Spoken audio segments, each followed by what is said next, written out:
Hello and welcome to the Notorious Scoundrels. I am Evan Paul. That over there is Mike Barry. What's up? Hey. Mike, we didn't plan on talking about this, but just as we were starting, I was watching Jeopardy because I was recently on vacation. So I was watching Jeopardy because when you're in the hotel room, sometimes that's just like what's on, right? I mean, Yep. what's your I'm in a hotel room and I don't have a choice of what to watch. Like what's the show that you put on? Um, Ancient Aliens without fail. Uh, okay, well, we're gonna be putting the podcast on hiatus for right now. Um, I my think it's hilarious. It's like one of those things where you just it's like watching like really crappy reality TV, right? And it just like yeah, it like feeds a part of your brain that a bad part of your brain. like absolutely like of course the Egyptians didn't move cinder blocks with lasers and anti-grav platforms. But That's what they want you to think. but that's what they want you to think. This was an early interaction between my wife and I was that we were flipping channels and Ancient Aliens came on and she just like laughed at how pissed I was when I was watching the show for the very first time. And I was just like, what the hell are these guys talking about? This is not what history Yeah, is. it is definitely a real problem that that show originally aired on the History Channel. It is that was what Like I was upset yeah, with. Yeah. like That is that the central definitely thing. that like it would I think it would be one thing if it was like like Apple TV was like, hey, we've got this new show. It's called Ancient Aliens, or Netflix was like, hey, we've got this new show, Ancient Aliens. But like the History Channel, like you would be watching like a documentary on like D-Day, and then it would flip into Ancient Aliens, and it would Right. sound like it was like both were just as valid, But right? like there are already cable channels out there that have like trash television on them. It could have been on USA Yeah, or totally. A&E or TLC or whatever. Like, but History Probably should Channel, have been, it you should know? should have been. Yeah. Yeah, yeah, And another getting way out topic. There's also like Ice Road Truckers. Like, what does that yeah. have to do with history? I don't know, man. This is a I bunch of think it's the History Channel like also. really reaching Yeah. into I making think I content. think the Crab Show was Discovery Channel at least, so I give them credit for that because that's relevant. But anyway, what I was gonna say, I was watching Jeopardy and there was this like sort of hilarious category about TikTok, Okay. which was funny, when because like all the Jeopardy contestants, they're pretty much like all in like their 40s and uh, very obviously studied people, and that Ken Jennings is up there. He's a great host, by the way. He's a very good replacement. He's just like asking these like professorial types about TikTok questions, and one of them that came up was this concept. I'm going to really age myself here, just like spoiler warning, about the millennial pause. Is this a thing that you've become aware? So this is where young people who are watching this, if any of you are out there, are gonna like say that we've probably done it. It has to do with like when people are streaming, that Okay. as they're like starting a stream, they'll like have a pause in the beginning, and that I know you have that look, Mike, and that but that the kids will say if you pause in the beginning, you're screwing up, and that you're losing the attention span of people who are trying to watch your stream. And so, and we're literally talking about like half a second or 1 second. Just like the stream starts and say, "Hey, this is Evan Paul. I'm here streaming stuff." Oh And yeah, I what mean you're I supposed to def do is the stream starts and says, "Hey, this is Evan. Yo, I'm here what's in up, the man? stream. What's What's up, going on? guys?" Yeah. I definitely have noticed like the content creators that I watch definitely are several of them have like 10 to 15 minute like stream starting soon screens, and they don't like engage with their audience at all during that time. I Which guess is I like the guess that's what polar you're supposed opposite to of what you're do. talking about. But I imagine, that's because they're geared towards me and not these new hip young kids. Yeah, Mike. Well, we're old. We are. So That's becoming more and more apparent to me by the day. that's just how it works. Yeah. Anyway, aside from that, that was on the second trip I've been on. I've been very busy tripping around. That is my excuse, by the way, of why the WTC article just went up as we recorded this, which is on June 6th. Have had a lot going on. I apologize. We'll be back on schedule now. Also, we're going to have that Inversio article as well as a couple more Shatterpoint articles from Matt. We're going to have a second written interview about Shatterpoint soon. We're just like kind of getting the final word on the questions there. So lots of cool stuff going on. And then Mike, we should tell folks again, we got TFT minis. Yeah. The I think by the time this is out, the fourth one will probably be out. Yeah, You talking about know, Captain Rex. yes, Or that is the Captain fourth one, Rex is right? the fourth Yeah. one. Yep, yep, Yeah. yep. And then we've got a list breakdown for the fifth one, and we're gonna keep on going on from there. It seems like people are receiving that pretty positively. I have gotten a Yeah, few yeah. questions about it. It is a video only thing, at least right For now. now. Yeah. We do have some podcast feeds though, so I'm like, we'll talk about this off the air, Mike. But Yeah, I, we'll I have see. I We'll have see. thoughts It's about it. extra work for me to to Yeah, well, edit. it's not extra work for me, so Yeah. Uh, life is tough, bro. it is. It's a pain in the butt. But no, I think those are great, and it's an extra reason to become a member of the Patreon because then you can get on the Discord and chat with us about what sort of stuff you would want us to talk about. We're gonna try to mix it up. At least early on, we're gonna have, I think, especially a focus on strategy and tactics, Yeah. and probably once we feel like we've explored more of the core concepts, it'll be a little bit more of the unit guides and list breakdowns. But we're gonna try and switch it up for the entertainment. Yeah, and it's possible that like maybe we do like a hobby one or something like I don't know. We're gonna need to get like a Nick Bodnar if we're gonna Yeah, like talk hey, about I know terrain. I know how to dry brush things, Oh, okay, okay, sure, You sure. know. Yeah. I can hobby okay when I have like four times as much time to do it as it would probably take for most people. I That's I agree basically what with my that deal is. assessment. I've Yeah. been I've been in the middle of my lat project for the last like month and a half and like it's not even 50% done. Like it's Uh, assembled and it's primed and like but you're doing a complicated like diorama type deal. I It sounds mean, pretty cool. yeah, I mean it's like I've got like some Shatterpoint boxes on the base and I'm like taking some of the old ARC troopers and like they're gonna be like basically on their flight stands like on the boxes like looking like they're jumping out of the lat Yeah. or whatever, which would be cool. Just make use of those flight stands, man. Yeah, Never forget. never forget. All my arcs are currently on flight stands too, so that's gonna be awkward in like 4 years, but because I'm not buying new ones. In Rise of Skywalker, the meme line was "They fly now," and in Star Wars Legion, it's now that they don't fly now. They don't fly So now. Yeah. pour one out. Anyway, we've rambled enough. I have a couple quick shout outs. Matuz Drabant, uh, Mikolai Radziewski. I hope I did that one right. And then David Vino. Thank you very much for being patrons. So Mike, it's obviously just us today.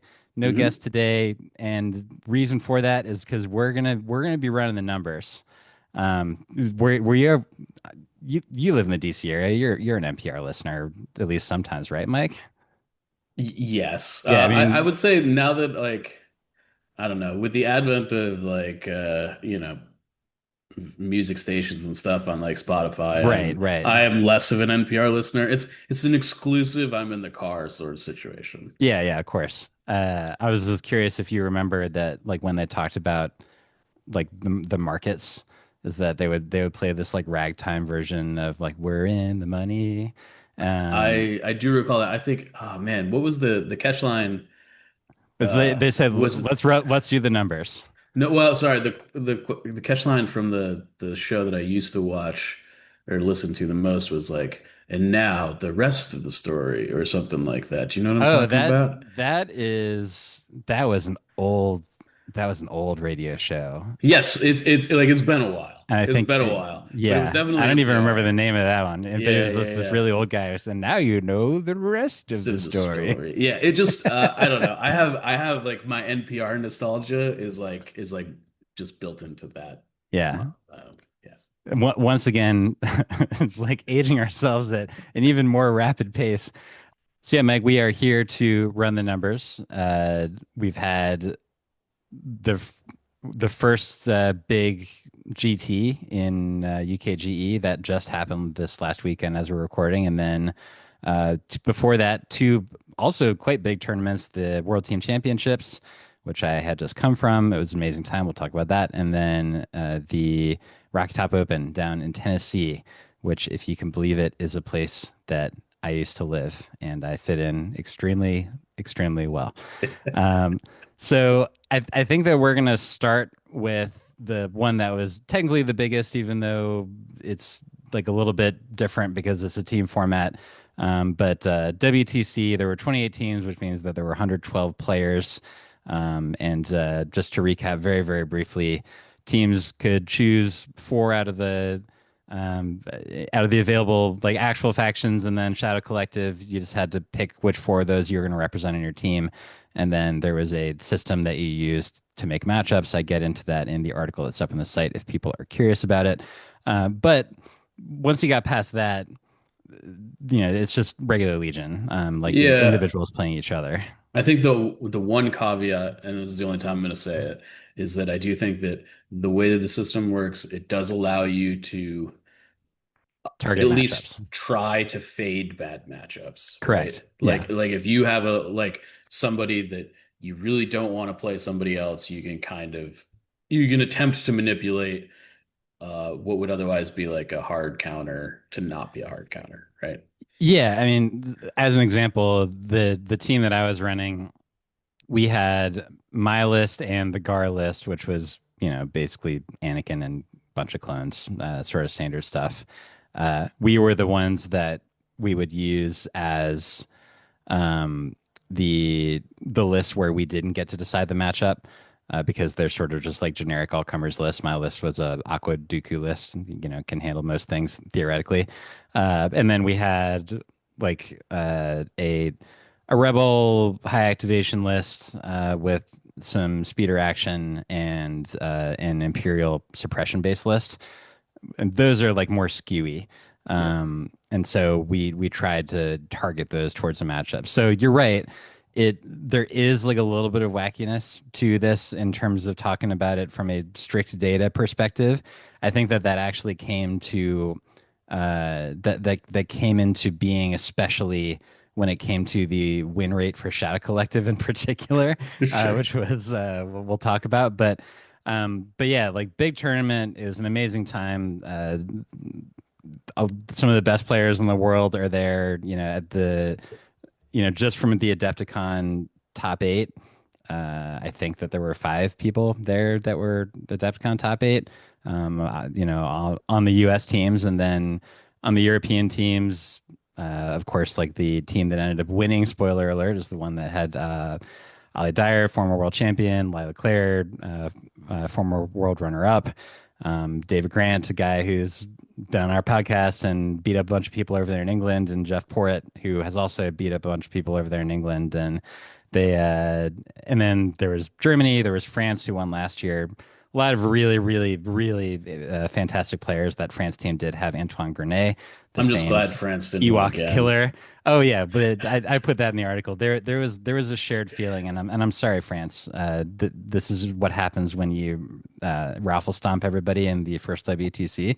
There was just a shared feeling that we wanted to make sure that France didn't win again, and that didn't happen. They actually ended up getting six, which was behind the two U.S. teams that weren't me. So cool. Good job, the other two U.S. teams. We did pretty well. We were 14th out of 28th. So like solidly in the middle. We ended up having two wins, two losses, and two draws. There ended up not being a like tiebreaker system for the draws, so the draws were like true draws. But Whatever, we dealt with it. Uh, and yeah, like even though something we were talking about before we started was that you you kind of thought that there would be a little bit more pizzazz on average with these lists.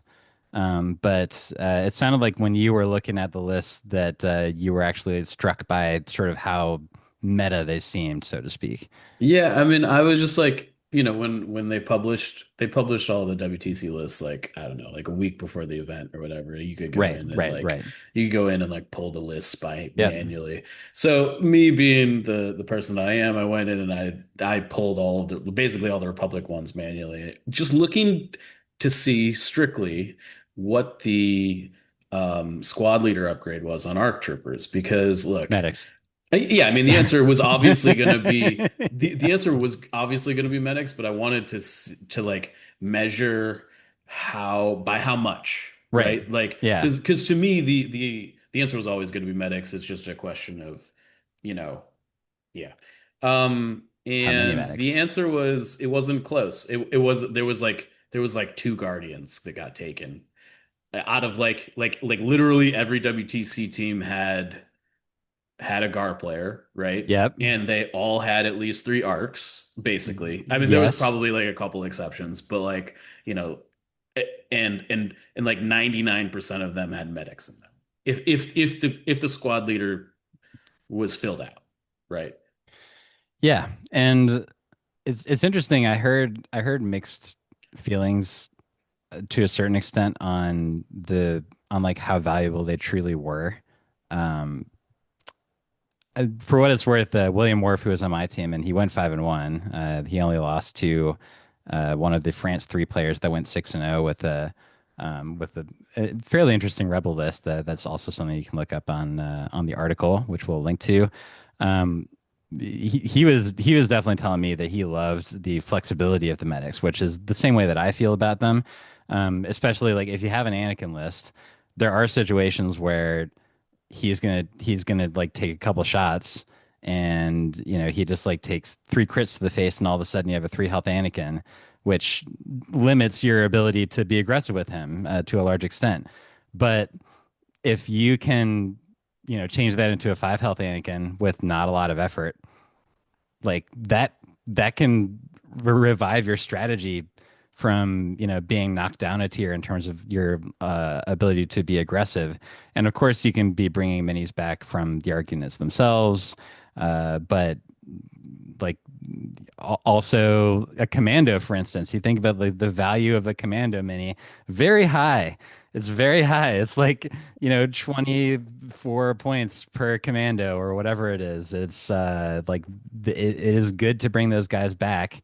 And medics before were not taken because, well, not as much anyway, because you were paying 20 points for what was ultimately a clone infantry trooper. Yep. But now you're paying 20 points for what is ultimately an ARC trooper, and that's a Or lot or better. bet or better, right? Yeah, Yeah, exactly. Yeah. and yeah, I don't know. It's weird, right? Because I think before Medics came out, I think you could have made the argument that it was still kind of a toss-up to see who was going to win in the like Captain versus Guardian kind of upgrade situation on Yeah. like how important the range profile was. Um, and like the Medic is just like a lot better than the Captain, just generically. There are like a couple situations where having like maybe one captain, like if you have Yes. fives in your list, like having one captain is maybe okay, but Or if like you have Ahsoka in your list as a core upgrade, then sure. that enables block on that unit one extra time. So yeah, there's ways to squeeze extra value, but if you're just talking about in a vacuum, the medic is just better. Yeah, I mean, like a, a medic charge is worth three dodge tokens, right? Like Yeah, so, roughly. right. Um, so you need to be kind of evaluating it in that circumstance. So, anyways, that's a very long-winded way of saying I was hoping people would be cool and take lightsabers, and people were not cool, and they just took medics, like I kind of suspected, a month and a half ago when the rules dropped. And so before people get upset with me, there were plenty of cool lists out there. There were a couple Wookiee lists from very very brave people. I did get some crap for not bringing Wookiees, but hey, I was the CIS player, so got to do what you got to do, which is bringing two Aqua Droids, as it turns out. Um, and At least they're one. right. Um, one of the things that actually was really really remarkable to me was that when you looked at the high performing Empire lists, was just how so little variety it seemed like there was. Um, there there there were a couple lists that used Iden instead of Krennic, so that was like an option.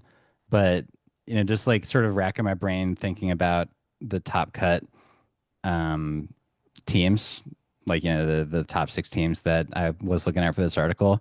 It's just like Vader, Krennic slash Iden, dewbacks, Ion Snowtroopers. And then you go to the next list and just like got Vader, we got D-backs. You go to the next list. We got some Vader, we got some D-backs. I mean, in the defense, so I don't think that that is necessarily a problem, generally speaking. Interesting. In that I don't think Republic is much different. I don't think Separatists are much different, and I really don't think Rebels are much different. It's like you look at Rebel lists, you're like ATRTs, Sleeper Cell, like spattering of I, heroes. You look at Separatists, you're like yeah, Aqua Droids, Droidecas, I like guess the difference is that those lists do have variation at the top, from the there. commander perspective. Yes, I definitely Maybe think that's that it. there's like there's several there's definitely more interchangeable pieces, but I think Yeah. the nuts and bolts of the lists are kind of the same Yeah. in that you know dewbacks, droidekas, ion troopers, B1s or whatever, Yeah. and it's just um so I don't actually have any issue with that at all. Like there's always going to be like a cream of the crop. That's just meta play. Yeah, yeah. Yeah. At least Okay. that, in my opinion. Would it be great if there was like more variance in that? Yeah, of course. That's a lot harder to achieve, I think. That's fair. Yeah, I'll say that it seemed like there were more archetypes, especially when it came to rebels. Uh, but again, a lot of that is just because there was variation at the top, and I do think it's worth mentioning that there were six undefeated players in this tournament from various teams. Not every team that like finished in the top six had any undefeated players. Of course, England, which won, actually had two undefeated players, which was Ali and Lila. So that certainly helped propel them. But when you look at the undefeated lists, there were three rebel lists that they all had sleeper cells, just like you said. They all had ATRTs. I'm just like double checking myself.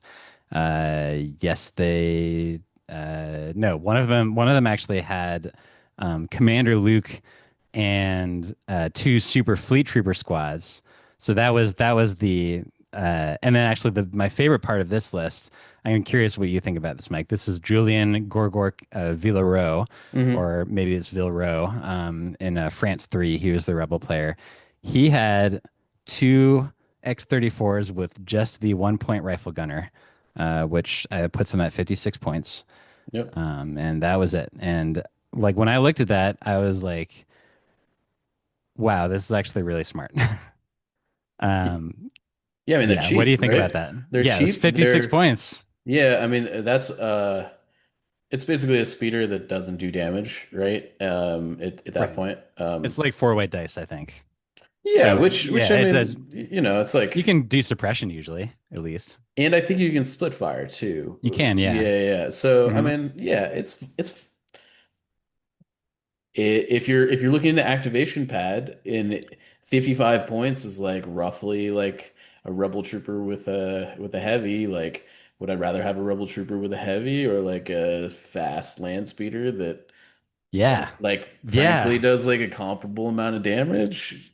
Yeah, I'd take a land speeder. Absolutely. And it's Yeah. also way more annoying to kill than a rebel trooper Oh, is. Like absolutely. way more. I think one of the things is like you can like slap two land speeders and three ATRTs down, and like it's kind of like the bulk of your army has old cover, Yeah, yeah.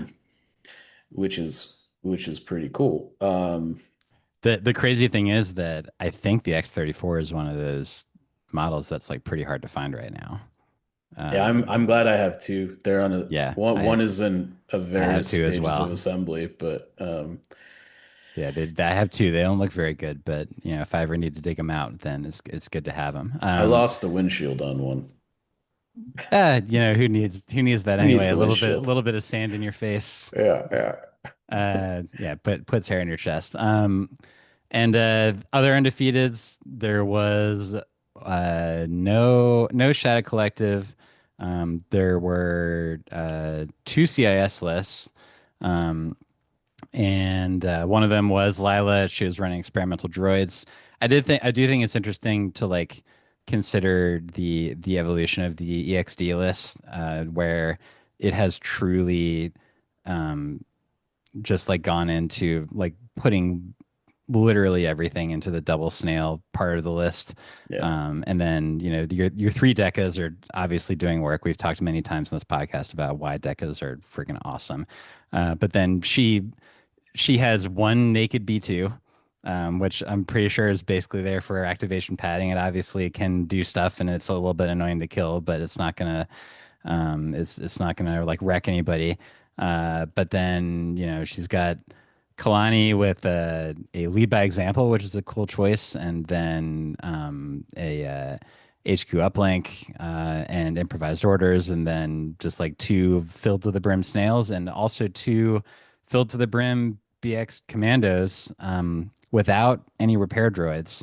But her B1s have no heavies. But they both have portable scanners, so they just exist to like dodge Kalani or maybe dodge a snail, and then you got dodges, and the BXs have vibro swords. They can really charge in there. This list was like being talked about, especially like the combination of an effective attrition list and a very effective attrition player.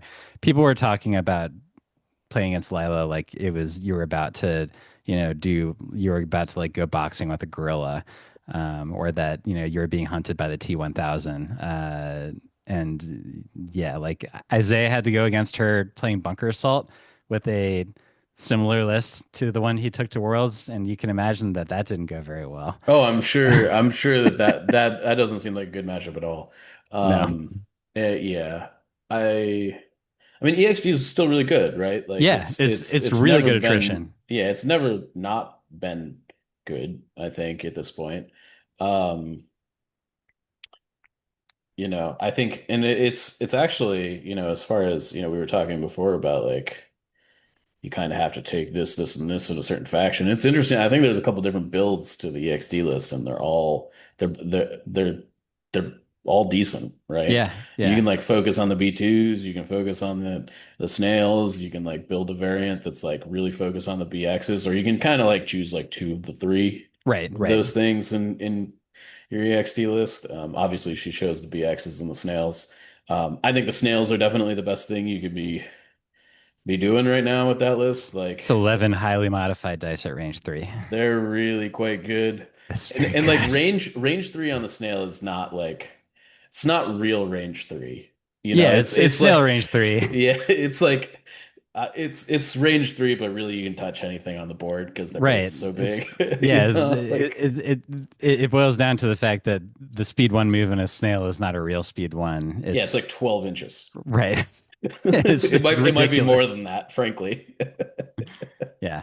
Uh, Yeah, it's funny like when you learn those things, because when I learned that concept it was because I was flying around a YV666 there, the Houndstooth in X-Wing.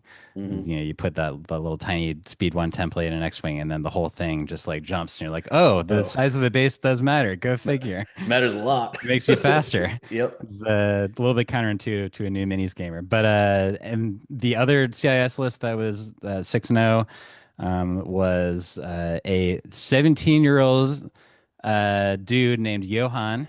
And his dad, he was on Switzerland too. His dad was on Switzerland one, his dad Philip, and Johann went 6-0, just like knocking heads with a one of many Dooku Aqua droids that I ended up liking more than the list that I actually took. Like by the time I looked at the sixth or whatever of Aqua Dooku list, and there were a lot, as you can tell, I was like, they probably had a better idea than me. But what Johan did was that he instead of a Deca, he does have one Flamer Spider.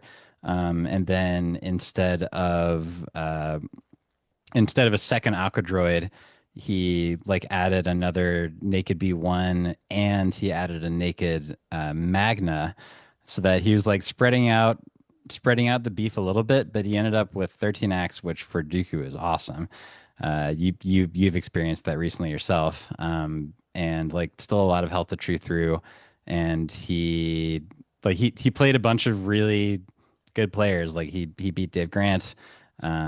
He beat Nostris in France. He's a very good player. He beat my teammate Tristan Britt. Sorry, Tristan, but he's a good player as well. He was top 8 in Worlds this year. So, yeah, young up and comer, with a really with a cool list, like a brave list, much braver than the Aquaduku list that I took. And then, of course, the final 6-0 was Ali Dyer playing the 6-act clone list that we have talked about many times. And I think that with that one, we're going to sort of table it because we're going to talk about that again when we talk about UKGE. Yeah. Um, but yeah, I mean, any other thoughts on any of those lists, or do you have thoughts on the fact that the top Empire player, I think there was one 5-1 Empire player, and then everybody else was 4-2 or below? Yeah, we'll get back to the Empire thing, I think, when we Yeah, talk yeah, about the other that's tournaments. fair. That's fair. I think while we're talking about the Aquaduku thing, I think that the interesting thing that I have been finding with the Aquaduku lists is that I don't think that all of the CIS players have landed on what configuration is actually like optimal.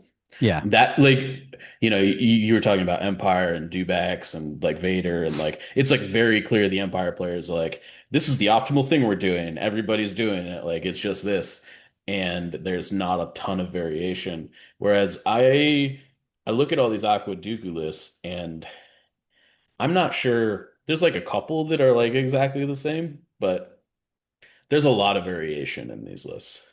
a lot of it has to do with what is your what is your like secondary non-unique beef unit, which is to say that obviously like your primary non-unique beef unit is the aqua droids in that list, and then usually like your decas are sort of the tertiary one, Yeah. that they're zooming around. But then you're in this place where you have 200 points ish left, and the question is like, what do you spend that on? Yep. So for me, because I have zero creativity, most of my list was inspired by the one that kicked my butt twice at Adepticon, Nicola Bukaya's, and so I went with the just like straight up B2 with ACM, just because it seemed efficient and it's obviously good at the ranges that are good in this game.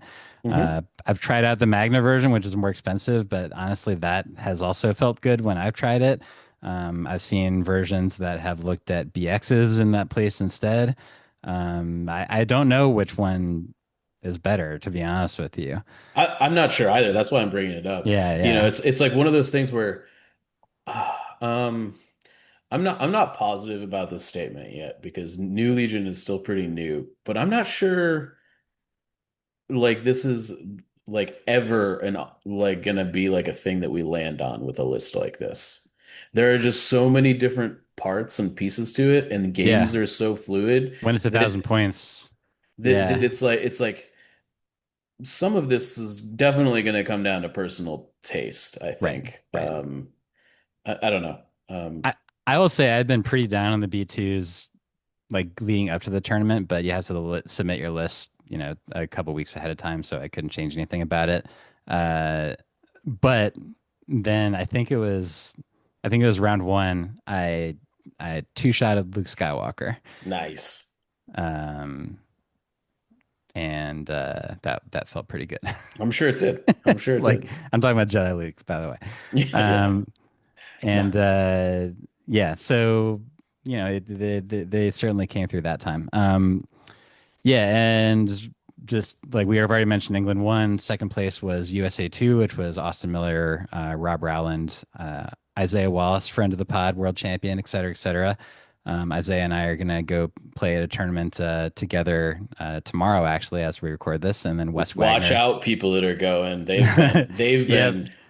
you know, figuring out what mean things they're gonna do to y'all And in our private chat. guess who's bringing a list that is creative and cool? That's Isaiah. And then guess who's bringing six set clones? That's me. Like I said, we're going to talk about that in a second. Switzerland won, which is Lucas Stabler. I apologize if I get names wrong. Silvio Stemmer, Philip S. And Manuel Callan. USA 2. So we had two teams in the top six. That was pretty cool. Again, mine was all the way down at 14th. That was Brian Bear, anti-friend of the pod, Brian Bear, I should mention that. Joe Hicks, Luke Cook, and Delta Dave Johnson. And then we had Germany 1. P.P. Mueller, Andreas Roeder, Lucas Vorweg, Richard Rasmussen. Those are very familiar names for people that have been following the Legion scene. And then France 1, bringing up the rear of the top six. Antoine Grenet, Roman SWL, Enitrotro, and Nostris. We banded together to knock France 1 off of their pedestal. I'm sure that they will come back with a vengeance next year. I did overhear a conversation where Antoine was like very confidently telling somebody else that Ewoks are definitely still the best list, and that everybody else just like hasn't woken up to it. And he might be right. I mean, it's definitely still a good It's list. it's it's really good. I'm not. Yeah, I think it's still a little unclear. I think what the absolute best lists are. We've got some front runners, right? Yeah, yeah, yeah, yeah. But I don't know. I The meta's still shifting a little bit. Yeah, I am glad that we're way outside of the zone of like pre-November points change, where it was like, oh, you're not playing EXD or 501, then GTFO, bro. Yeah. We're way far away from that now. So at the very least, I think that we can be happy with that, even if Empire and maybe Shadow Collective are lagging behind a little bit. And I think that's actually like the only other thing that I'll mention real quick, which is that um, the when you look at the win rates for this like relatively low, I mean, it's not for one tournament when you have 112 players and you have 6 rounds, like you get a decent sample. Um, and so, for instance, there were 72 Shadow Collective games in total. In those 72 games, Shadow Collective went 25 and 47, Mike. Um, I So looked at the faction breakdown of matchups because yeah. I got curious about that because like you mentioned about how the targeting aspect could come into play there. Yeah, that Um, definitely when we're talking about faction win rates, I definitely am a little bit like, eh, yeah, you for know. sure, Yeah. especially with Shadow Collective. The rest of them, honestly, when you talk about CIS was 57, Rebel was 56, Gar was 49, and Empire was 42. Those are maybe like those seem like a slight exaggeration of what is probably the baseline reality. The Shadow They're, Collective one is what seemed really off. yeah, they're definitely on the curve, right? And I Yeah, definitely I Shadow Collective's tough. It is just a battle force.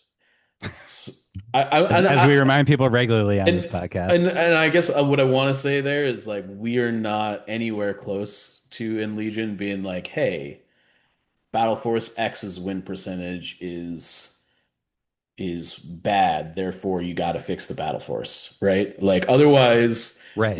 like we would be fixing like Separatist Invasion Force and like I don't even know what the win rates for that Battle Force are because no one plays it, right? Like which leads It me to believe that it's probably low. it's probably low. I mean, and it's also probably like statistically messed up anyway because of how few numbers you have. Right. So And you it's can never like get any real data from it. nobody plays Echo Base. I think it really depends on like how you're viewing Shadow Collective in that. Like if you look at Shadow But Collective as a battle force, the yeah, win percentage is what it is, you but know? that's the thing, Mike, is that I can play everything in Separatist Invasion in a regular ass CIS list, but most of the stuff in Shadow Collective you can't, Sure. or half the stuff in Shadow Collective you can. I guess I would maybe say that you bought into Shadow Collective on false pretenses. You were Uh, fooled. yes. You were deceived. Well, the For another battle force was forged. yeah, like we are waiting to see what the whole Gungan situation is going to end up being if that ever happens. Yeah, and yeah, hey, the weak ways are coming. The speeder tank is coming. They have stuff, and then of course points can be adjusted. Like they're certainly not dead in the water. It does feel like maybe they're getting picked on by CIS, and at least in this tournament, CIS and Republic walloped them. Just absolutely creamed the Shadow Collective list. It was like 78% for CIS and 81 for Republic. It was like stupid high. And again, lowish sample size, but I don't know. Those of you out there who are still braving the Shadow Collective, you're very brave, and we will try to support you. But maybe now is not the best time. I don't know. Maybe as we pivot, Mike, we're going to talk about Rockytop Open, Yep. which was a recent big tournament in America. Uh, so why don't you tell us about that and maybe like how it's different and how it's not different from what we saw at WTC? Yeah, so this is the first tournament today that we're going to talk about where like there's not going to be an even spread of factions because it's not a team Right, tournament, right? Like I right, think that right. that's one of the important things to talk about as far as WTC goes. Like Fair. you kind of had to Basically represent enforced even every spread of factions. Yeah. yes, like people didn't get to choose to not play Empire, really, right? Like they had to Many would have done so. sure, they would have had to figure that out, Right. right? So I do want to kind of like enter, kind of like Yeah. reframe our Very fair. our Very our fair. point of entry here. So there was two X and O's. One was a surprise, surprise Aquadugu list.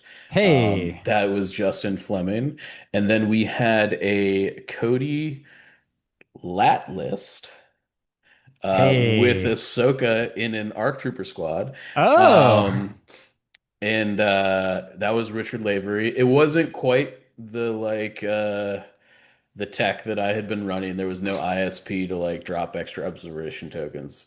I would have to talk to Richard about like whether he was like being like super aggressive round one with Cody to like drop the observation tokens or Right, he wanted right. them or whatever.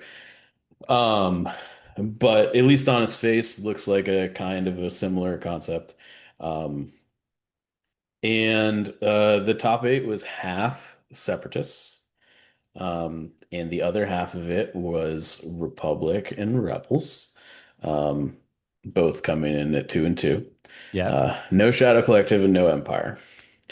What I want to talk about here from like a grand scope of things at Rocky Mm-hmm. Top is like all of those separatists, Garless and um, I guess the Gar list, like the Lat list, is a little bit out of the ordinary. The other Gar list, which was Kentucky Dan, was led by Commander Ahsoka, but otherwise was like pretty, it was ARCs commandos Right, and right. like Super Fives, right? Um, there were 60 people in the tournament. Okay. How many people do you think played Empire? Ooh.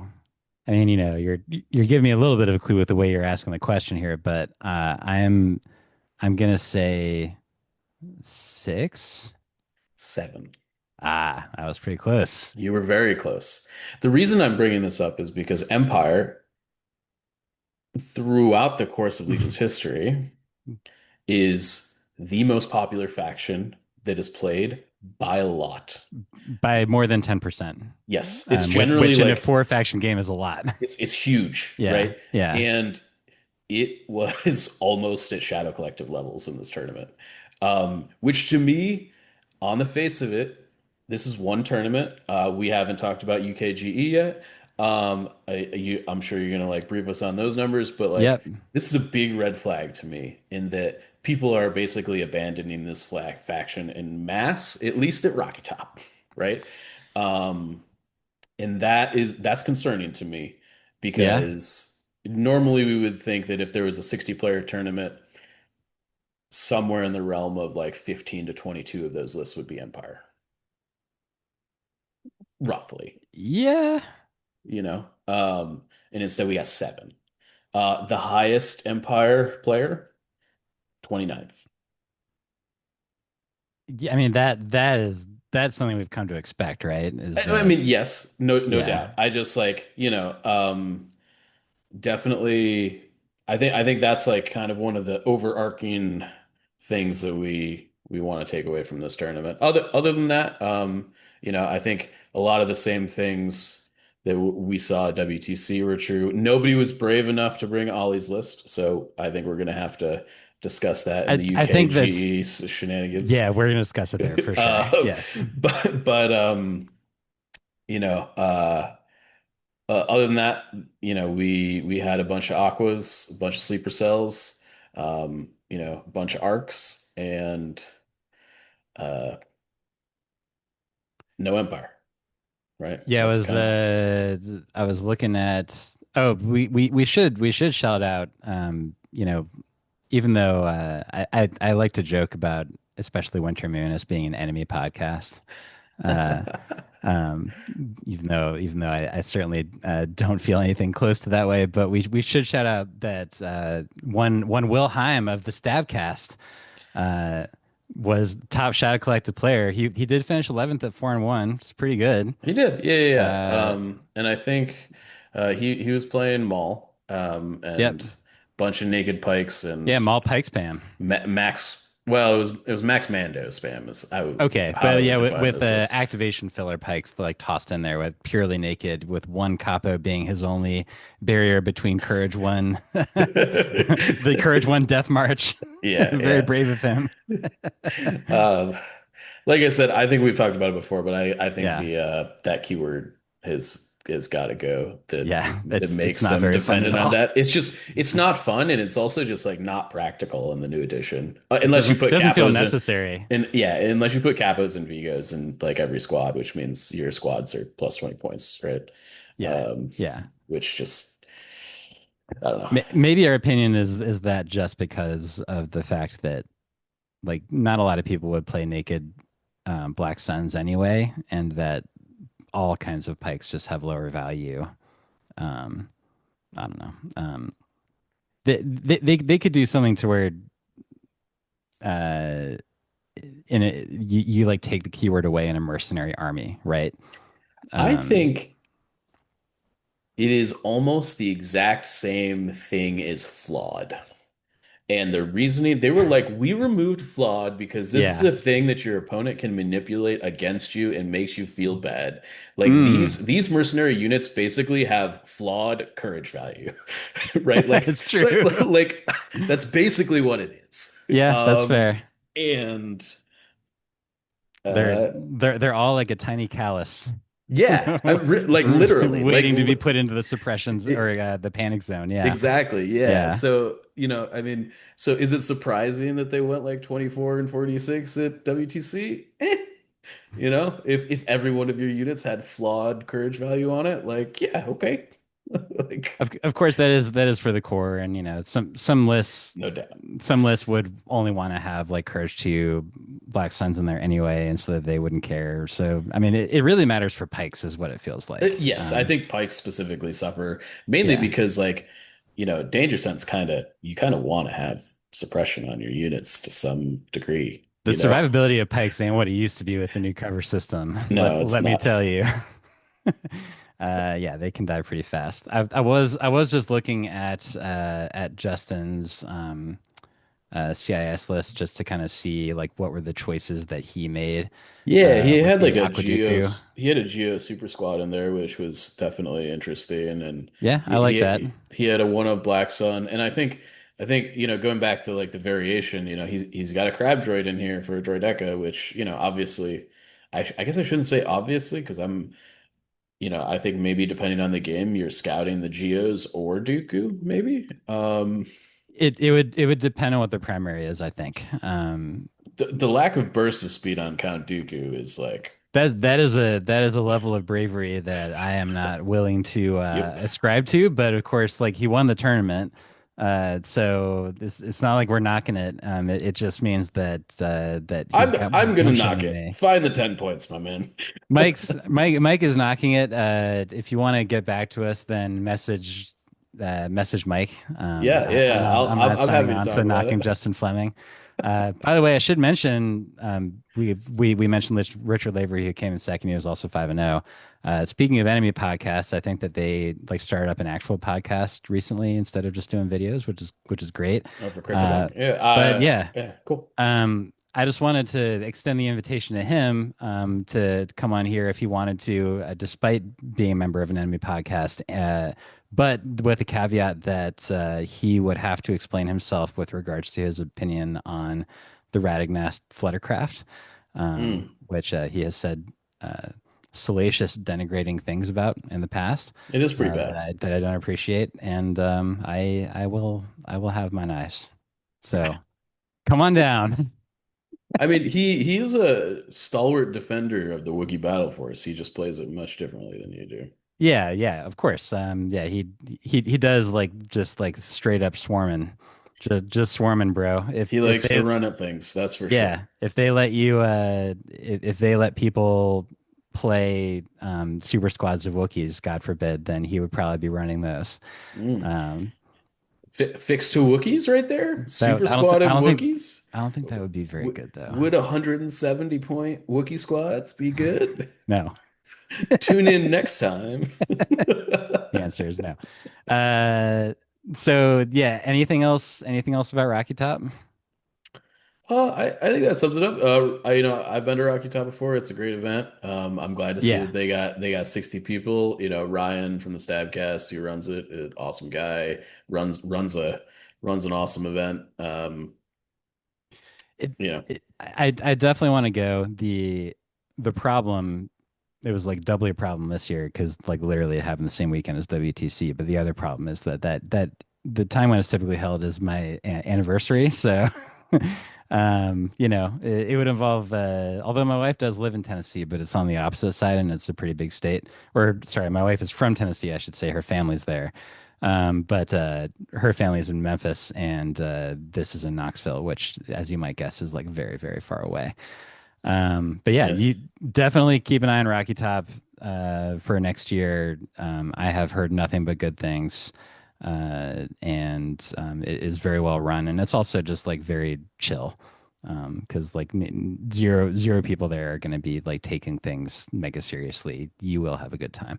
for sure. Um, so, switching things up back across the pond again, UKGE, which I guess UKGE is kind of like a is it kind of like a mini Adepticon for Britain? Is that sort of the deal, or is it more of I a mean, mini Gen Con for Britain? that's how I feel about it. Yeah, yeah, Now that's I'm saying that as someone who hasn't gone. yeah. Of course, So like, we're just a couple eh, idiot Americans over here. yes, we're just never mind. Oh yeah, Uh, just pretend that there is a big segment of the podcast that we just cut out right now, and then whatever just happened might be more entertaining to you. But go ahead, Mike. um, yeah, we didn't actually cut anything to be clear. Yeah, yeah. Um, Don't call them on us. yeah, but I do. That's definitely how I see it in my mind. This is definitely an event that they've been running and growing for a long time. It definitely seems like the premier tournament, like Legion tournament of the year in the UK. Well, it's I think actually that previously MKGT and now Chopper Base Open just changed the name. That one is typically bigger. Like that one, runs at 100, and that's Maybe sort of like I'm LVO level. confused because I thought this was that event. No, no, no, Its no. name This just changed. no, yeah, yeah. So I'm glad we clarified that Yeah, before very, every very English possible. player would jump down both of our throats, which really means my throat because I'm the one who hangs out on their Discord sometimes. Um, but yeah, UKGE, this is attached to like the larger gaming convention, Oh, so this and is that more of like a Gen Con thing. correct, correct. Okay, The okay. the, the now Chopper Base Open. that's more similar to an LVO situation where it's not really like a convention. It's more of like a bunch of tournaments happening at the same time.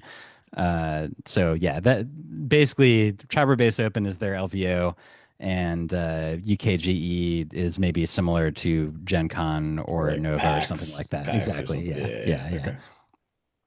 But so participation a little bit smaller. 38 players. I do think that a big part of it was that I'm sure were several players who had just played in WTC. England had four teams, so that would have been 16 people who probably would have been likely to go to this, but at least some of them were probably like, I just spent a whole weekend playing Legion. I don't really want to do it the weekend after. There were some people who did both, obviously, but yeah, just 38. Travel Base Open is definitely going to be way bigger when that Oh yeah, happens. yeah, for sure. And so I remember something that you said about half of the top eight at Rockytop was CIS, huh? Yep. Well, half of the top eight at UKGE. Some might even say the top half of the top eight, which some might also call the top four, were all CIS. The winner, in fact, was a friend of the pod. We can. He's certainly been on this podcast before. He's certainly written for the site before. Andy, if you're listening, I would still love to get the article that you said you would write for me for swoops like in January. But I know you've been a busy guy since then. But Andrew Terrell, aka GST, he won with a he's keeping the hope alive, Mike. He won with the Grievous double tank list. So Mike, go ahead, trash Andy's list, please. I mean, You have the AATs floor. are bad. I don't know. Andy, I know you love them. I'm sorry. Uh, It that's is, what I have to say about it. I mean, like, look, here's the thing. I've been playing against Andy online since the game started. Andy's yeah, a very good player. right. You could hand him, you know, a Shadow Collective list and he'd probably, do really well with it. Um I if as long and this is something that I'm sure he's been practicing for forever, right? Yeah. So I mean, he um played tanks at Adepticon also, and so he's been doing it a while. he AATs have been like he's it's kind of seems like that's the thing he enjoys playing, right? Yeah. That's cool. So Um it's like Dave Grant said last time, is that he had a plan with it. He knows what he's doing with it. He's a very good player. You put all those things together, you can win with a whole lot of lists out there. yeah. So, and so I think that both you and I are like saying those words, and then I think that both you and I are also looking at the number two list, which is Lila's, and just like thinking in our heads, that one's probably better. I mean, if I were to decide to play either of these Yeah, lists and take it to a tournament tomorrow, I would definitely sure. take Lila's. Yeah.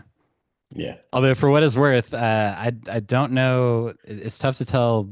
It's tough to tell from the site, and people can correct us. I'm not positive whether the final between Andy and Lila actually got played. Like Andy was listed as the winner, but he was listed as like a 700-0, um, which I'm not sure is that like is that the concession points that you get It if sure you play sounds like concession? it. I'm not, I mean, I can kind of look at it a little bit more. Uh, and well, no, actually, never mind. I take that back because like their VPs The were VPs seven are to seven and seven. seven. So Yeah. there wouldn't have been a concession. I apologize for that. So yeah, like actually, if that's truly what the kill point score was, then I would be really curious about what happened in that game. And I'm sure that That's No Moon listeners will be able to find out. It's possible Um, it was a concession, but they still entered VPs. yeah, that's possible too. Yeah. Anyway, like congrats to Andy. Well deserved, especially because he was like the functional TO. Another guy, Dave Nolan, was the event organizer for WTC, but Andy was the one, like getting the matchups done along with his wife Louisa. He was the one like doing the work, doing the real work. Sorry, Dave. So I'm glad that he was able to get out and actually play Legion and then win. That is pretty cool. Um, and then I will point out that unlike with Rockytop, we had a high finisher on the Empire side. It was Kevin Jones, very nice guy, very skilled player.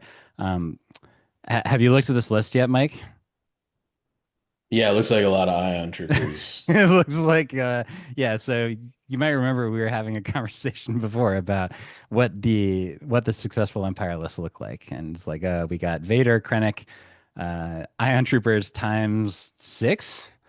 It's tough to read this list, to be Good Lord. honest. But Yeah, it's like yeah, a it looks formatting like it's issue. like Yeah, yeah, Ion times six, and then one full Death Trooper with the DLT, three dewbacks, all with the RT-97, which it seems to be, excuse me, the choice of the day these days, because of the range forwardness of it all, generally, and they all head into the fray because surge tokens are not easy to come by these days. Thank you, AMG, for that. yep. I guess like the unique parts of this was that the top GAR list was at number six, and this was a Anakin Ahsoka Bad Batch list.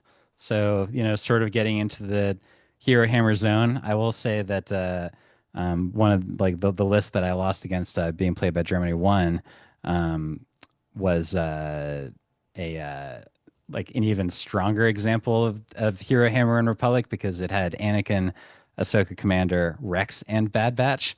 And it's that was a weird game because I ended up killing all of his uniques except for Bad Batch. But then, of course, what happened on the other end was that he like killed everybody on my side except for Dooku. And so by the time we got to the end of that, Lucas, who was my opponent, he had way more activations than I did. But what do you think about like the concept of a Hero Hammerish thing in Republic just generally, Mike? Um, my gut reaction is that it's not very good. Um, in I that you're focusing on things that the faction is not super great at. Um, the Republic commanders tend to be the Republic heroes tend to be very command card heavy, in that in order for that you to get their value out of them, you have to be playing their command cards. mhm. Like I'm talking like Yoda, you know, For sure. Yeah, for sure, Yoda. Kenobi, Anakin, like Yeah. those three characters specifically, I think really want you to be playing their command cards, in order to be getting their value. Cody and Rex, like less so. I think Ahsoka's maybe an open question. You can probably play Ahsoka without playing as many of her command cards.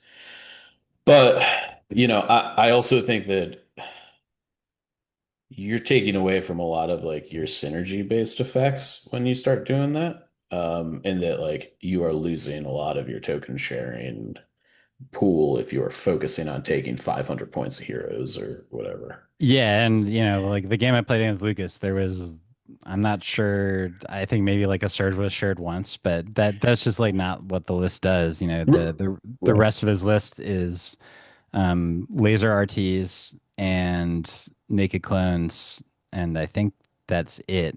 Um, because obviously it's very hero heavy at the top. A big part of his game plan, of course, was that because he had Rex and Bad Batch and Anakin, is that or like and Ahsoka, if you're going to be prepared positioning Anakin, is that you get to really catapult your guys late, very far, especially with Bad Batch, and I think he had three copies, if I remember. No, he had two copies of improvised orders in order to like make sure that he was like trying to draw Sort out stuff the order late. control. Um, Yeah, but of course, um, when you have three commanders, that actually like cleans that up a little bit also. it does. It makes it easier to like activate the one he wants to, because he didn't really care about Rex. In fact, when I killed Rex, I realized too late what a mistake it was, because it was within tempted range, and I Oh, thought I was outside of tempted range, and yep. I didn't check, so that's my mistake. But yeah, that led to a dead B1 squad. Thanks a lot.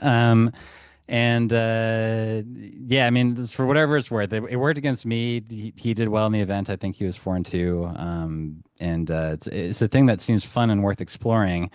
Yeah, I'm not Um, saying that you can't do it. yeah, I just it seems hard. I think it's very finesse. I think you need to be really confident you before you know, play that list. yeah, I think it's sort of in the pool of like the like eight saber CIS list that Yeah, used to roll yeah, around. yeah, It's exactly. like, can you do this? Yes. Can you find success with it? Yes. Is it high variance in that like some Oh games yeah, you're just gonna like at the end of the day, these heroes are basically, like core units when it comes to defending. Sometimes you just blank a roll every yeah. once in a while and the unit just dies. And when that's like your 150 point Jedi, like, and you have four of them, like, it's like, you know. Anakin, for what it's worth, is fairly low variance as far as Jedi go. He certainly, but like, when we're starting to like talk about like Ahsoka and Oh Rex yeah, as being they're like the very high hero hammer variance. pieces, right? Yeah, You're like, yeah. Rex can just get picked up off the table instantaneously. Ahsoka's not that far behind. Um, and so yeah, I don't know. Um, I like angle just it was close the pocket and I deployed in two zones, which was my hugest mistake because it allowed a Bad Batch to sneak up on my B1s and just like murder them all before they could get protected. So I mean, if uh, if that was my if screw Bad up. Batch is shooting B1s, you're probably happy with that generally, So, right? sort of, but like what it did was that it set up activation disadvantage for when I actually collided into his heroes, and Sure. that's what ended up like doing me in at the end of the day was having what was the fact that I was at activation parity with a list that I am supposed to be out activating by quite a bit. That's fair. I guess my question there is like, was there a way that you could have avoided losing activations to Bad Batch? Because that's generally kind of Yes, to hard. group them all together.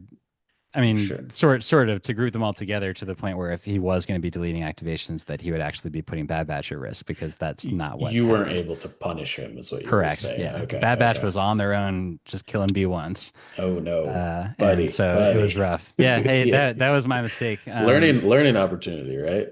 Oh yeah, totally. I'm always learning, especially when you're like not very good at the game. So Well yeah, it was said. Well great said. opportunity. Um, and then I think that sort of can pivot into another discussion that we wanted to have. We've sort of hinted at it a couple of times, but the six act clone list, Mike. We have seen one person absolutely just like trample an entire country with it, which is Ollie. I think he's probably like 12-0 with it at this point in like actual tournaments. Sure. And then at this tournament, I think that there were two English players that tried it out. I Um, think there were three or four copies of the list that Okay, I that okay. I There, there, saw. there were some variations, There, right? there were Like there were a there couple definitely weren't variations. identical Right, copies. Yeah, right. yeah, yeah. But one of the people who played it was Dave Grant, and Who's very good. he's very good. He ended up, I think he needed a drop, but like by the time he did, he was 2-2. It is worth mentioning that his two losses were both against EXD players, one of whom was Lila, and I'll pull up the other player in just a second. But both of whom I think it was Chris Rees was the other EXT player. So they're That's both a very name I see good. a lot. Yeah, Yeah, yeah. yeah. And that list, for whatever it's worth, when Ollie was on here, that was the first example I thought of in terms of a list that could punish the six sack list because it has such a huge range four slash snail three hit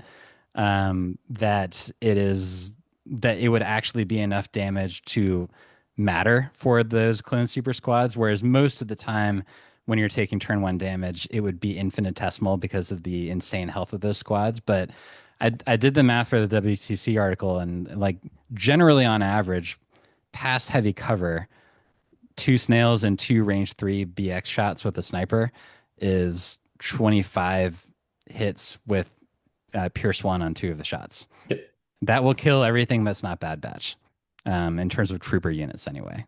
Like it will definitely die. Every yep. hero in the game, every super squad in the game, gone. If it's not behind a line of sight blocker, Correct. Yeah. you get to delete it. Yeah, And yeah, then if you like then shift over to talk about like medium units, like a sleeper cell with a dodge, then you're talking about maybe being able to get rid of two of them in round one. Um, like it can be pretty brutal. Uh, but we still haven't really seen that list tested in like a wider variety of contexts, which is part of why I'm taking it to a local this time. yeah. I do think of the kind of the example you gave is like I think speaks to the list weakness in that you can't really afford to lose a unit ever. No. As soon as you lose a unit, that like if you lose a unit, you're probably just dead. Yeah. And that like that unit is probably the only unit that was scoring one of the four objectives that had to be contested, right? You, you, And now you can't score that objective ever again. Right. I mean, like even if you're talking about like a Rex or an Ahsoka, your two most, or not Ahsoka, a Rex or an Anakin, your two most killable units actually in that list. Yeah, You can afford to lose them maybe like round four or after when you've already achieved like point superiority to your opponent. yeah, But if it's before then, good night. It's yeah. over. I definitely think that, I think. Is the six axe list probably going to do pretty good against like heavy range two stuff? Yeah, Yeah. I could believe that, right? Yeah. I think it it's got enough range three firepower in that list to it's just throwing buckets of dice, and then when it closes to range two, it's still like one upping you on a 1-to-1. Like I'm moving in, shooting you. Your sleeper cell like moves in, shoots me, kills four models or Right. whatever, Right. right? And I still have like most of a squad left, right? Yeah. And um, so yeah, I mean, this has kind of been my concern with it overall. And I think the thing that I also want to kind of maybe like point to here is that I think Ollie could play 98% of lists in Legion and go 12-0 with them. This is And a huge part of it for sure. when people come to me with like, hey, Mike, so and so that's like really good at Legion, like did really good with this list. What do you think? My first reaction is like, okay, I mean, 9 times out of 10 here, it's like not the list, it's the player, right? And I mean, I'm also undefeated with my Cody Lat list. Would I take it to, Broken. like, is it busted as crap? Like, I don't think so, right?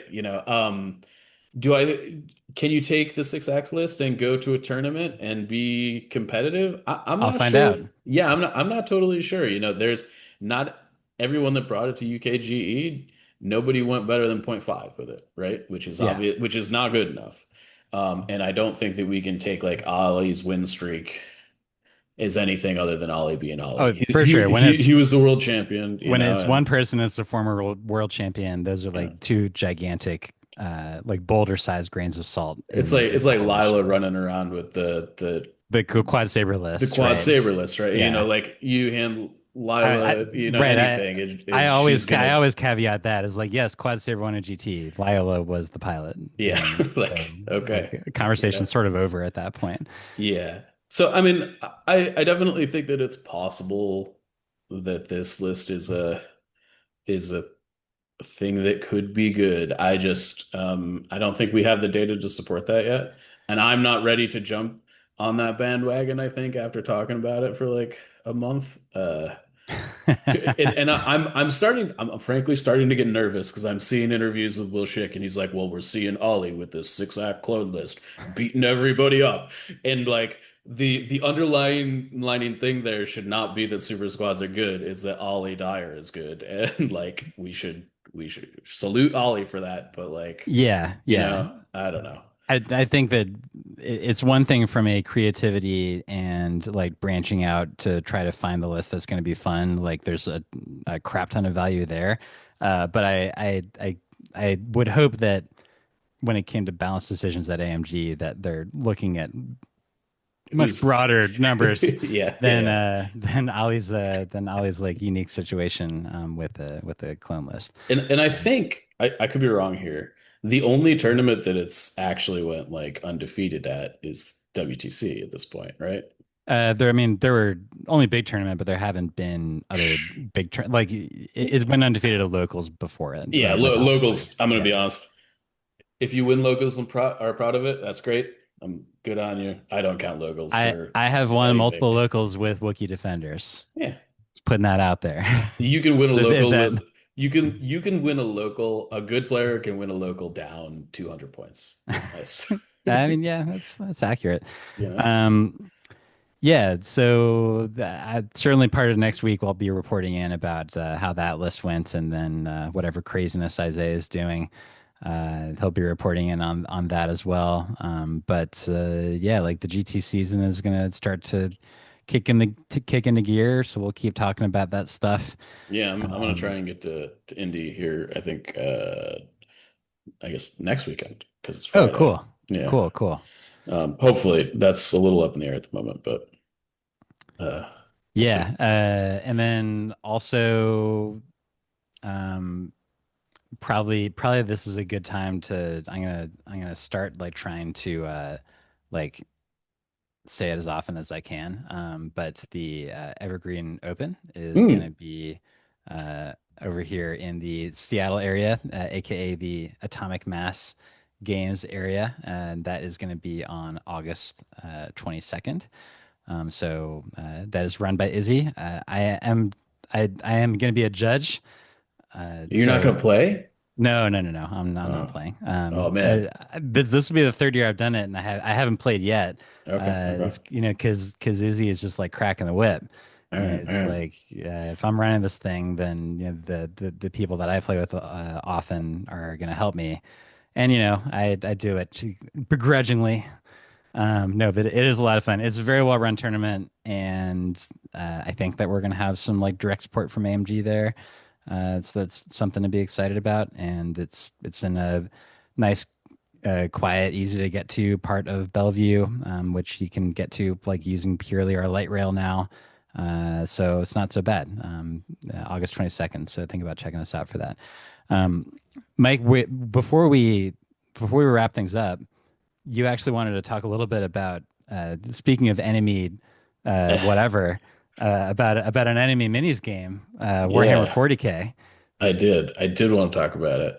So, look, I haven't played Warhammer in like 10 years, but they're redoing Space Wolves. And by redoing, I mean they're basically redoing all the sculpts, like AMG's like redoing all like the Rebel and Imperial sculpts, and they were getting Okay. like new units and stuff. And For context, when is the last time Skulls came out for Space Wolves? oh God, like I think the ones I have now, I bought at least 15 years ago.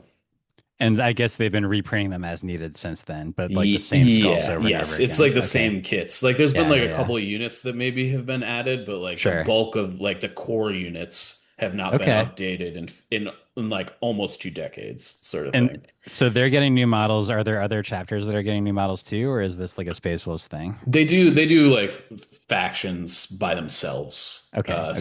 So yeah, it's just Space Wolves. They're getting their new codex. I pre-ordered the like army box because I was like, dang, these models look cool, and my Yeah, nostalgia, am I getting hit in this nostalgia feels.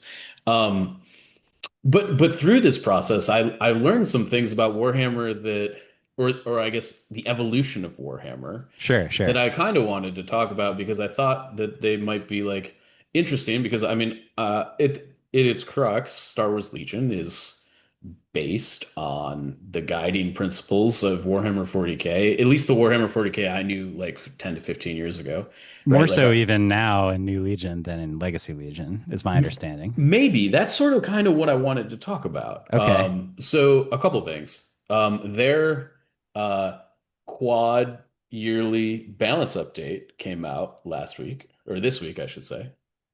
So So quar they have a points update quarterly, quarterly, as okay. opposed to like semi-annually. Sure, sure. And there's like 30 factions in the game, and like every faction had like 12 to 15 units that got points adjustments. And they do this 4 times a year. Man, I mean, they, for I what it's just worth, it's a much more popular the game. They get a lot more data. it is. I just was like, I was like, whoa, this is like crazy, right? Like, this is a I, lot of changes. And I'm not sure if, but I wanted to call out like what the yeah, changes sure, sure, were, right? It's not like they're changing text on stuff. It's just sure. points changes, and it's Right. like rather than clone commandos changing from 75 to 90, it's clone commandos changing from 75 to 80. And if it's still a problem, next quarter it'll go to 85. And Mm, like it's slow, gradual changes that are very incremental. mm. Um, which I think is great. Definitely it just but there was just like a ton of them. It's like these units aren't seen play, hit them. These units are seen play, hit them in the opposite direction, right? Which I think is a good way to do it. It shakes things up. Obviously, Yeah. we're kind of like already shaking things up with a new edition. I thought that was very interesting. The second thing that I thought was kind of insane and kind of broke my mind a little bit was that there's no force org in Warhammer 40K anymore. It just doesn't exist. You can take any unit. So you can take like 4 tanks. Yes. So the stipulation is that there are battle line units and not battle line units, and then I guess characters. Okay. Um, like named characters, you obviously can only take one of. Right, right, right, right. Generic characters, you can take up to three of each generic. So it's like the clone commander. You can Yeah. take up to three of them, Okay, okay. and that's actually true of any non-battle line unit. So like you could have three AATs and then three Persuader tanks, all in the same list. You know, even though they're all heavies, like Interesting. it's just checking the unit, not the where it would be in the Force org, right? Um, and like similarly with the battle line units, which are essentially like core, but like the battle line units in 40K seem to be kind of like a little bit more broad now. Is like, you can have six clone infantry, but it seems like you could also have six clone marksmen, right? When they come out or whatever. Right, right. Um, and obviously 40K is like significantly larger scale than Legion, I would say still, even with the 1,000 points, like Yeah, yeah. there's still a lot more stuff on the table for Right. 40K. I would say maybe like 40 to 50% more, depending on the army. But anyways, I thought it Like, was yeah. yeah, I thought it was interesting to talk about from a this is a game that kind of our game was built on, and the foundational thing that our game is still built on has actually been kind of removed from this game completely, which I thought was really interesting. Yeah. And when I think about what the intent of Legion was at the beginning, and even more so is now, because the company that makes it wants to keep it separate from Shatterpoint, they have extra motivation for that. Is that like I think that Legion is always going to be a game where there's going to be a core requirement of some kind, um, Yes, I and and also a commander requirement of some kind as well. Although that one obviously is a little bit more wishy-washy, and we have like the you can use a generic or you can use a field command or whatever. But even those lists that typically have an operative in them anyway. But yeah, like that is very interesting. Like the quarterly update thing is very interesting. I definitely like the idea of doing a lot of micro adjustments. Yeah, it's definitely Um, like I got to imagine it's a lot. I'm the thing is I'm not sure it's like a lot more work because I think they just kind of throw everything at the wall and see what sticks. Is sort of what how that looking at it felt. could be, but they could also have a massive testing apparatus. I mean, it is They 40K. they could. They Yeah, could. I'm a little bit suspect on that based on like how everybody talks about it, but again, that might be just like a sure. community narrative thing, right? But then on top of that, they have massive data input They do. from tournaments because They of do. how friggin' popular 40K is. Yes. And so that would improve the confidence they would have about making X or Y change, compared to Legion, where, like from a Adepticon until now, like until WTC happened, like you would have just had some local tournaments that you could pick and choose, and the like 8 person tournaments, maybe a couple like 20 odd here and there. Um, so like let's say it was quarterly for Legion and they changed things in April. If if they were going to be due for July, then first of all they would need to submit the stupid PDF to LFL sometime in June. Yeah. So that really washes it There's out. But definitely some challenges on the yeah, frequency yeah, side yeah, of yeah. things. I'm not sure the frequency of the updates is the big takeaway, you know. I, Because I I think do the think the takeaway, frequency is tough.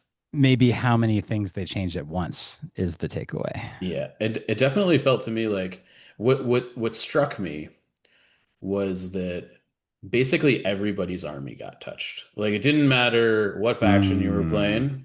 yeah, Your stuff was touched in a way that something was different, yeah, right? Which watching all these YouTube videos and people, I'm like just trying to figure out like what am I supposed to be doing as like a Space Wolf player, right?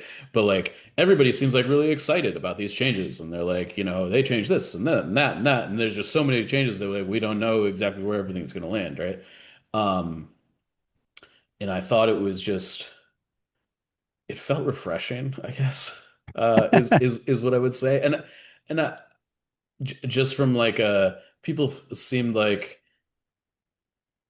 it was very like optimistic in that their creativity was going to be able to be expressed and like figuring out the new stuff and like trying to play around with it and like build new lists and play with pieces that they play the riot control squad that was bad a month ago or whatever, or right, right. whatever, right?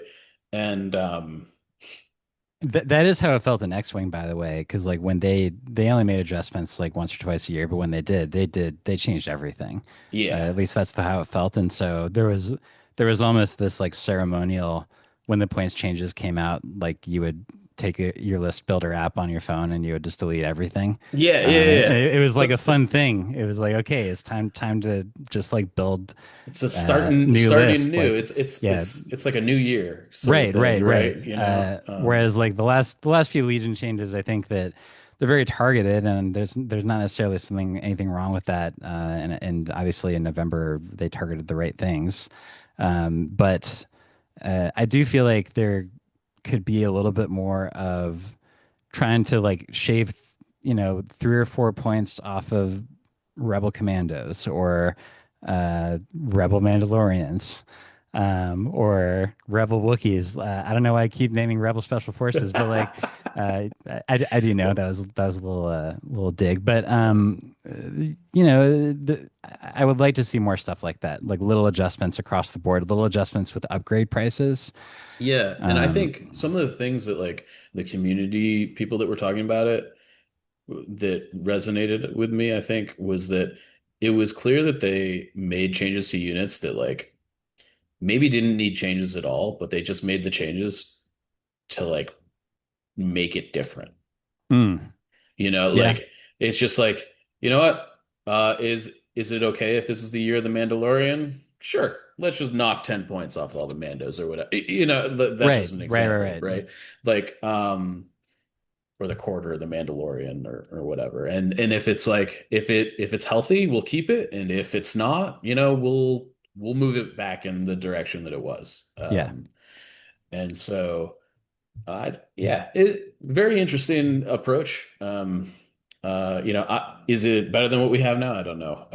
I obviously am not like super attached to 40K, so but it was just like interesting, kind of like entering that space. It's a place I haven't been in a very long time, and it feeling like they're doing a whole host of things that I don't remember them doing before. So.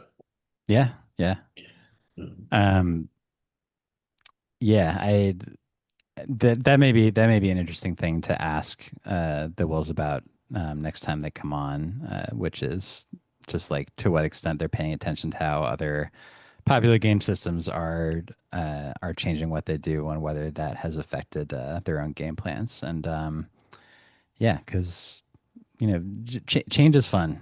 And Change is so definitely fun. Like it can be annoying sometimes, right? And it can be yeah, frightening, right? Like I think it's like somebody who's like made oh, yeah, stuff we're before, Americans, like so you yeah. know, yeah, yeah, right. Um, but But, yeah.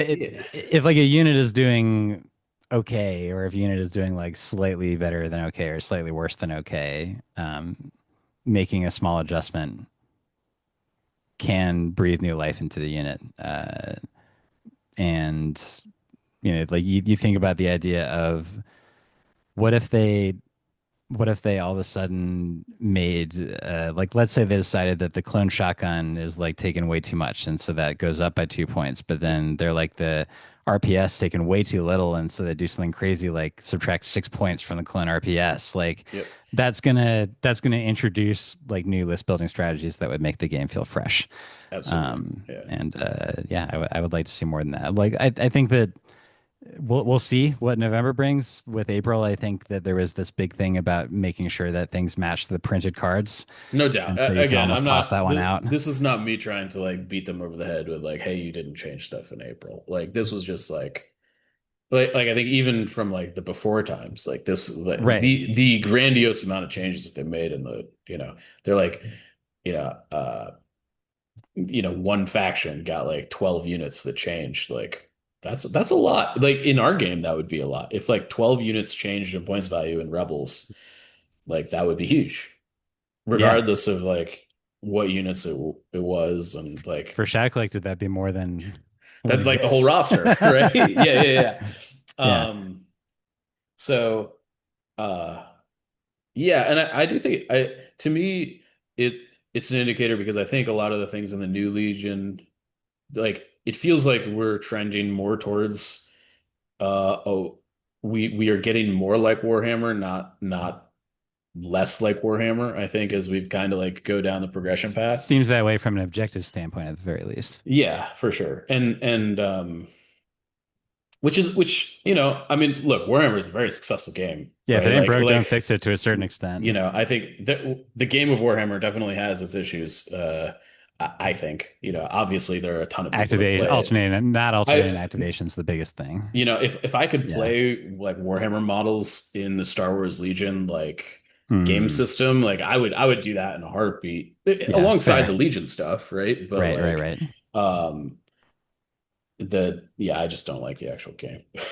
Uh I just but can't imagine just like hanging out for like 20 minutes while your opponent like just like does moves their stuff. army around and kills all your guys. That Yeah. sounds like the worst experience possible. It's not But great. that's what would be happening to me Yeah, is yeah. that I would realize this like how poorly I deployed, and then he's like gonna move these guys and kill your guys. I'm gonna move these guys and kill your guys, and they're just like ah. Well, it seems like since I've played last, it looks like they've like introduced some systems that allow you to like interrupt on your opponent's turn Oh, with some stuff. It's counterspell. sort of it's more like counter charge, Sure, sure, or sure. whatever, stuff like Yeah. that. Is like I think it depends on the army you're playing and stuff. They're kind of like command card effects, but you play them as interrupts, basically. Anyways, this isn't a Warhammer podcast, Yeah, I but mean, I did, hey, yeah. I'm excited to have some new Space Wolves to build and paint. That I will say that Space Wolves and Ultramarines, those are the two types of Space Marines that I actually like know what they are. And when I say that, I mean Space Wolves are Vikings, and Ultramarines are Romans, right? Am I off there? You're not too far off. Yeah. I would say the thing that I like about Space Wolves is actually maybe my favorite thing about New Legion. Hmm. The thing about that made me go to Space Wolves, A, was the Viking thing, and B Yeah. was that you had all of these independent characters that you could like embed in your squads, and like Oh, okay. it's like Bjorn, and he joins your like Yeah, Bjorn your Bjornsson. yeah, and he joins your like core unit of like rebel troopers. And you know what they did to Gar?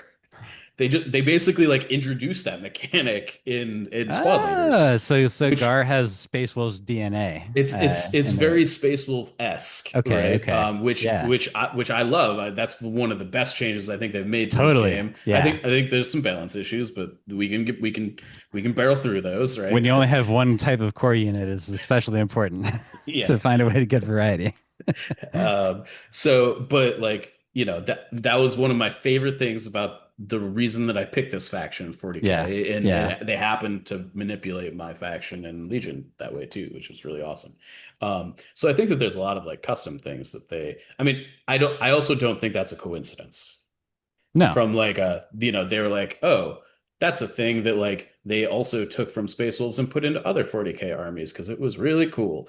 Let's do this in our game too, because it's obviously something somebody likes, you yeah. know? Guess what? If you're doing a good job working for a company trying to make money for a game, then like adapting ideas from games that are successful is a smart thing to do. Like newsflash, bro. Yeah, yeah, yeah. Uh, okay, yeah, but so thank you for all that. It's definitely interesting stuff, and I think that that is where we can land the plane, Mike. All right. Yeah, we've been talking for a while now and I don't have YouTube open, so I'm not sure what episode number it is. Actually, I think it's 18. I think this is Notorious Scoundrels season 4, Sure, episode episode 18. 18. Yep, Uh, I'm Mike. I'm Evan.